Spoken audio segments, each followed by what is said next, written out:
Hello, everyone, and welcome to the commentary for Transformers Nexus Chapter 8.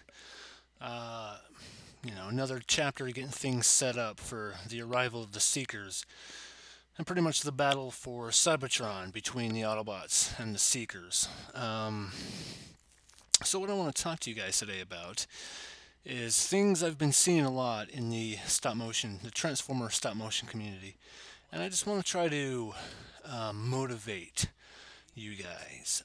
Trying to give you advice, see if any advice that you may need or anything. So I've been seeing, people like newcomers, come up with these projects that they wanna work on, and their first project is always like this big, epic, enormous, story that involves big battles, that involves a bunch just something that they can't necessarily do or are not prepared for it. And they don't really know that until they get to shooting and they realize that what they have envisioned they just can't recreate it in the stop motion realm or whatever. And you see it a lot. They tend to give up very quickly because they realize that it's just way too much work for them to do. And if you are a newcomer and you want my advice would be to start off small. Get some practice in before you do your big epic story. Do some little stop motions here and there. Just get your practice going. Get good at it before you just go like, I want a big gigantic battle, 1,000 Autobots taking on 5,000 Decepticons. Just slow down there. Okay, just calm down. It's okay. You'll get there. Just practice. And if you want to do a story stop motion, start off small. Look at my first stop motion. It's the freaking Autobots, running here and then going there, and then it's not that big of a stop motion, and there's not that many characters.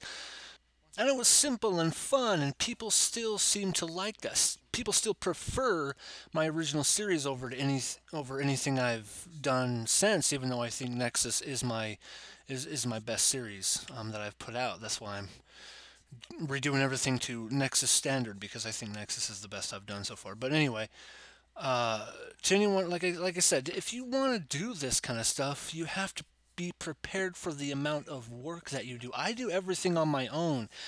And that's a lot of work to do. I've got the shooting to do. I've got to get the lighting right. I got to edit it. Then I got to do the voices, and then I do the sounds and the music and the special effects. You have to. There's so much work that is involved. Is it fun? Hell yes, I love doing this. It is incredibly fun for me to do this. Is it time consuming? Yes, it takes a lot of time to do this stuff. That's why so many stop motioners, me myself included, lose motivation. You lose your motivation to do this because, like I said, it's a lot of work to do. But I don't hate it. If I hated it, what the hell? Why would I be doing this if I hated it? I don't hate it. I love doing this. But just remember, if you wait a second. This scene, like I said, I'm going to be putting this first season made into a movie. This scene is a filler scene right here with Skullgrin and Darkman. It's going to be taken out because it's absolutely pointless and doesn't do anything for the story. Anyway, back to you guys. Like I said, if you do decide to do this kind of stuff, you got to learn patience. You got to just take your time. Don't rush it.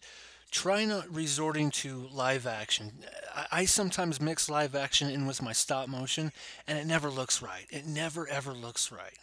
If you're gonna do stop motion, go all in. Okay, if you're gonna use live action, use it properly. Like when I use live action, it's for flying scenes mostly, because those are hard as hell to do in stop motion. Most of the time, if you I've learned how to use pan and zoom and green screen and all that nonsense for certain flying scenes, but sometimes I'll use live action. But if you're gonna do stop motion, just go all in. All right. A lot of people like to shoot like puppeteer type of stuff. That's puppeteering. That's not stop motion.